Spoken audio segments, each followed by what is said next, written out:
So, you want a wildcat referendum. That's what the Catalan government tried to do, and they all ended up in prison. No, I'm not arguing for a wildcat referendum. I mean, I've got form in this. I negotiated an agreed referendum with David Cameron 10 years ago. I want to see political pressure to force Liz Truss into the same position that David Cameron arrived at. Now, listen, I had no brief for David Cameron. He was a political opponent. He was a Conservative. I disagreed with him. But he was a political giant in comparison with the current Prime Minister.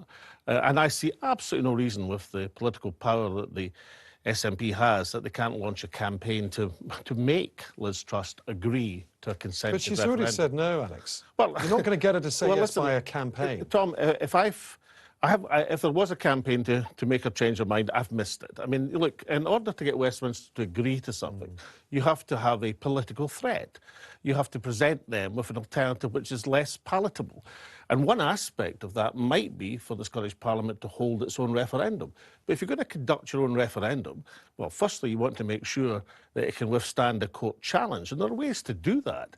But the way to do it is not to say, look, before we go in for any legislation, we'll pop off to the Supreme Court and ask for help from the Supreme Court of the United Kingdom. I mean, the Scottish Government, the Scottish Parliament, the national movement, it should be appealing to the judgment of the people of Scotland, not to the Supreme Court of the United Kingdom, meeting in the old Middlesex Assizes, 2 minutes walk from the Palace of Westminster. All right, so you're not calling on your successor to launch a legal referendum. No, Funny, I thought you might enjoy seeing her in prison for a little bit. Look, the difference is this, Tom. If you want to win a case like that, there's a great advantage in having passed the legislation first. Why? Because firstly, it removes the argument, which was well ventilated today, about this is hypothetical, etc., etc. It's not hypothetical if the legislation has been passed. And secondly, and crucially, courts are leery about overturning legislation passed democratically by a democratic parliament. So you want to put yourself, if you're going to the Supreme Court at all, then you want to put yourself in the best possible position, not the weakest position. All right, let's move away from the court case. I want to ask you about the general dynamic.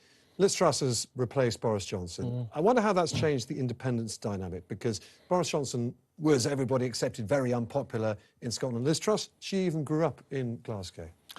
Well, Paisley, I think it was for Why did Glasgow? No, listen, you've just lost your viewers in Paisley. Paisley is a city in Scotland in its own right. It most certainly is not wider Glasgow.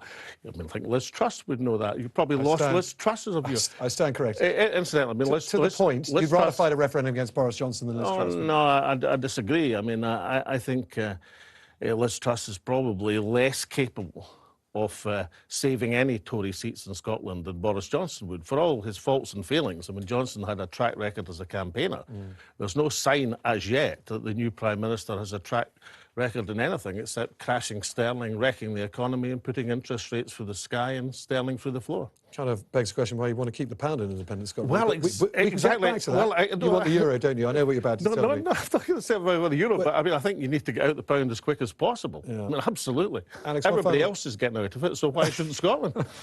One final question for you. Nicola Sturgeon, as you well know, said on Sunday that she detests the Tories. Do you detest the Tories?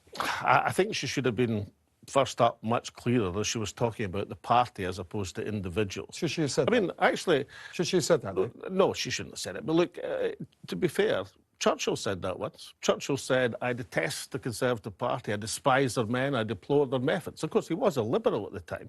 But, you know, you get a lot of faux outrage. I mean, if it was good enough for Winston Churchill, is it not good enough for Nicola Sturgeon?